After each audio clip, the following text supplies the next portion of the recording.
क्या आप जानते हैं भगवान जगन्नाथ का असली रूप यह लकड़ी की मूरत नहीं बल्कि एक चमकता हुआ नीला पत्थर था जिसे नीलमाधव कहा जाता था। आखिर वो दिव्य पत्थर गायब कहाँ हो गया और भगवान अधूरी मूरत में क्यों बदल गए? यह कहानी मालवा के राजा इंद्रद्युम्न से शुरू होती है। उन्हें पता चला कि ओडिशा के घने जंगलों में भगवान विष्णु साक्षात नीलमाधव के रूप में पूजे जाते हैं। राजा ने अपने मंत्री विद्यापति को खोज पर भेजा।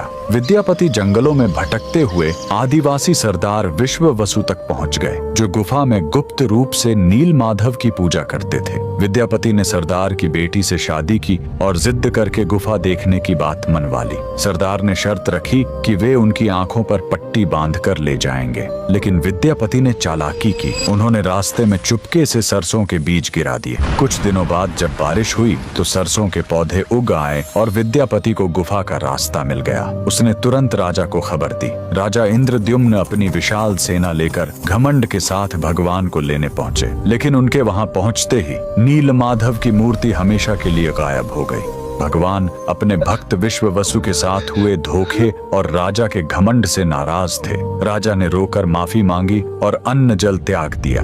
तब आकाशवाणी हुई, मैं अब उस पत्थर के रूप में नहीं मिलूंगा, अब मैं समुद्र तट पर एक लकड़ी के लट्ठे के रूप में आऊंगा। कुछ समय बाद पुरी के समुद्र तट पर एक विशाल अद्भुत लकड़ी का लट्ठा तैरता हुआ आया। राजा समझ गए कि यही भगवान का नया